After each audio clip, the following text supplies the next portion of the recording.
நஹ்மதுஹு நுஸல்லி அலா ரசூலிஹில் கரீம். அல்லாஹு ஜல்ல ஷானஹு தஆலாவின் மகத்தான பேரருளால் அல்லாஹு தாலா 20 ரமலான்களை நமக்கு கடக்க வச்சு இப்போ கடைசி 10ல் அல்லாஹு தாலா நமக்கு ஆஃபியத்தை கொடுத்து இப்போ வந்து நிப்பாட்டியிருக்கான். அல்லாஹுக்கு நம்ம ஷுக்குர் செய்யணும். அல்லாஹு தாலா 20 நாட்களை ஆஃபியத்தோடு நோன்பு வைக்கக்கூடிய தௌஃபீக் அல்லாஹ் செஞ்சான், தொழுகக்கூடிய வாய்ப்பை கொடுத்தான். இப்போ இந்த கடைசி 10 நாள் மிக முக்கியமான நாட்கள், ரமதானுடைய மிக முக்கியமான நாட்கள் இந்த கடைசி 10 நாள். நமக்கு எல்லாம் தெரியும் லைலத்துல் கத்ருடைய இரவு இந்த கடைசி 10 நாள், அதிலும் குறிப்பாக ஒற்றைப்படை இரவுகளில் அல்லாஹு தாலா வைத்திருப்பதாக ஸல்லல்லாஹு அலைஹி வஸல்லம் அவங்க நமக்கு சொல்லி காட்டி சென்றுள்ளார்கள். அந்த அடிப்படையில் இந்த கடைசி 10 நாள் நமக்கும் அல்லாவுக்குமான நாட்கள்.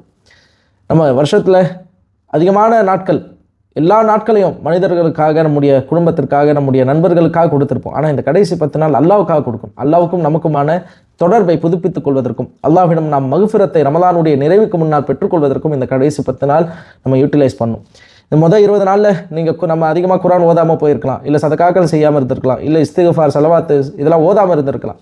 பரவாயில்ல, போனது போகட்டும். இப்போ நம்ம கையில் இருக்க கடைசி 10 நாள் ஆச்சு நம்ம மிஸ் பண்ணாமல் அதில் எந்த அளவு நம்மளால் அமல்கள் அதிகமாக செய்ய முடியும், நேரத்தை வீணடிக்காமல் அந்த அமல்களை அதிகமாக நம்ம செய்வதற்கு முயற்சி செய்ய வேண்டும். அல்லாஹ்விடம் துவா கேட்க வேண்டும். அமல்கள் அல்லாஹ் தௌஃபீக் செய்ய வேண்டும். அமல்களுக்கு உண்டான சூழ்நிலையை ஏற்படுத்தி இந்த கடைசி 10 நாளில் மேக்ஸிமம் ரிவார்டை நம்ம பெறணும்.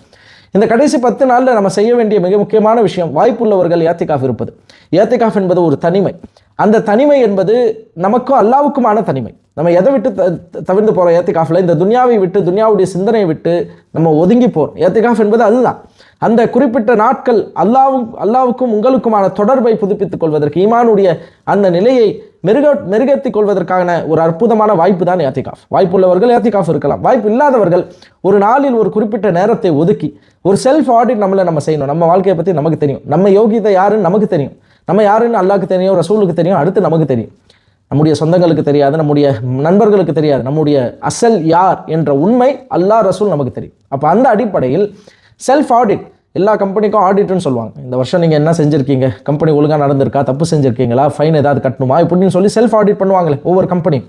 அந்த மாதிரி நம்முடைய வாழ்க்கைக்கான ஒரு செல்ஃப் ஆடிட் இந்த ரமலானுடைய கடைசி 10 நாட்கள், கடந்த ஒரு ஆண்டு காலம் அல்லது நம்முடைய வாழ்க்கை விவரம் தெரிஞ்சதுலேருந்து இன்னைக்கு வரைக்கும் நம்ம எப்படி வாழ்ந்திருக்கோம், என்னென்ன பாவங்கள் செஞ்சுருக்கோம், அல்லாஹ்வுக்கு எப்படி மாறு செஞ்சுருக்கோம், அதெல்லாம் நினச்சி பார்த்து நம்ம இஸ்திக்ஃபார் செய்யணும்.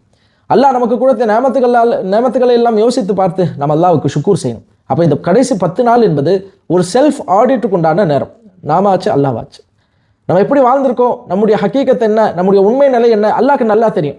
அந்த அல்லாஹ் கிட்ட மறுபடியும் திரும்பி போவது தான் இந்த கடைசி 10 நாட்கள். அதனால் இந்த கடைசி 10 நாட்களில் நம்ம செய்ய வேண்டியது ஏத்திகாஃப் செய்ய முடியாதவர்கள் குறைந்தது 1 மணி நேரம் ஏதாவது ஒரு நேரத்தை நாம் ஒதுக்கி நாம் நம்முடைய வாழ்க்கை எப்படி வாழ்ந்திருக்கிறோம் என்பதை பற்றி சிந்தித்து அதை சீர்படுத்திக் கொள்வதற்கு அல்லாஹ்விடம் நாம் துவா கேட்க வேண்டும். அடுத்து நாம் செய்யக்கூடாத விஷயங்கள், தயவு செய்து இந்த சோஷியல் மீடியாவிலேருந்து கொஞ்சம் ஒதுங்கி இருப்போம். இந்த கடைசி ரமலானில் ஒதுங்கி இருக்கணும், ஆனால் சில நேரங்களில் நம்மளால் முடியறதில்லை. அதனால் குறைந்தது இந்த கடைசி 10 நாட்கள் சோஷியல் மீடியாவிலேருந்து, அது எதுவாக வேண்டுமானாலும் இருக்கலாம், Facebook, WhatsApp, YouTube, Instagram, Twitter, இது எல்லா விஷயங்களிலிருந்தும் இந்த கடைசி 10 நாள் ஒதுங்கி இருப்பது. அதே போன்று அரட்டை அடித்து வீண் பேச்சு பேசக்கூடிய நண்பர்களிடமிருந்தும் ஒதுங்கி இருப்பது.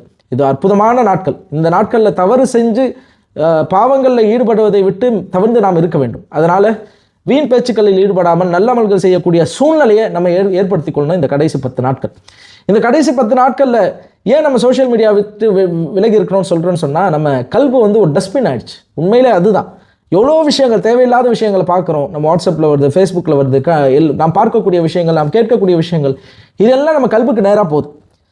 இதெல்லாம் ஜன்னல்கள். நம்முடைய கண் என்பது கல்புடைய ஜன்னல். அது வழியாக ஏகப்பட்ட விஷயங்கள் நம்ம உள்ளே போகுது. எல்லாத்துக்கும் நம்ம ஜன்னலை திறந்து வச்சுருக்கோம். வீட்டில் எல்லா நேரமும் ஜன்னலை திறந்து வச்சா எப்படி தூசி வந்து அடையுமோ, அதுபோல் நம்ம கண்களை எல்லாத்துக்கும் திறந்து வச்சுருக்கோம். எல்லா தூசிகளும் உள்ளே போய் கல்பில் உட்காந்துருக்கு. அப்போ இந்த கடைசி 10 நாள் என்ன செய்யணும், ஜன்னலை மூடி வைக்கணும். தேவையில்லாத விஷயங்களை பார்க்காம இருப்போம், தேவையில்லாத விஷயத்தை கேட்காம இருப்போம், தேவையில்லாத விஷயத்தை பேசாமல் இருப்போம். 3 குரங்கு சொல்லுவாங்கள்ல, ஃபேமஸானது. நல்ல விஷயத்தை பேசணும், தீய விஷயத்தை பேசக்கூடாது, தீய விஷயத்தை பார்க்கக்கூடாது, தீய விஷயத்தை கேட்கக்கூடாது. அந்த அடிப்படையில் நல்ல விஷயங்களை மட்டும் நம்ம பேசுவோம். இந்த கடைசி 10 நாள் நல்ல விஷயங்களை மட்டும் பார்ப்போம், நல்ல விஷயங்களை மட்டும் கேட்போம். அதனால் ஒரு செல்ஃப் ஆடிட் பண்ணி நம்முடைய வாழ்வை திருத்திக் கொள்வதற்கும் நம்முடைய வாழ்வை மறுபரிசீலனை செய்வதற்குமான நேரம் தான் இந்த கடைசி 10 நாள். ஸல்லல்லாஹு அலைஹி வஸல்லம் இந்த நாட்கள் வந்து விட்டாலே உன்னை ஏத்திகாஃப் இருப்பாங்க. அதே போல் தங்களுடைய குடும்பத்தையும் ஆர்வமூட்டுவார்கள்.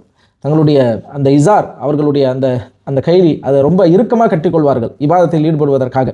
அதே போன்று தன்னுடைய குடும்பத்தாரையும் எழுப்பி விடுவார்கள். எந்திரிங்க, தொழுங்க, ஆர்வம் ஊட்டுவாங்க.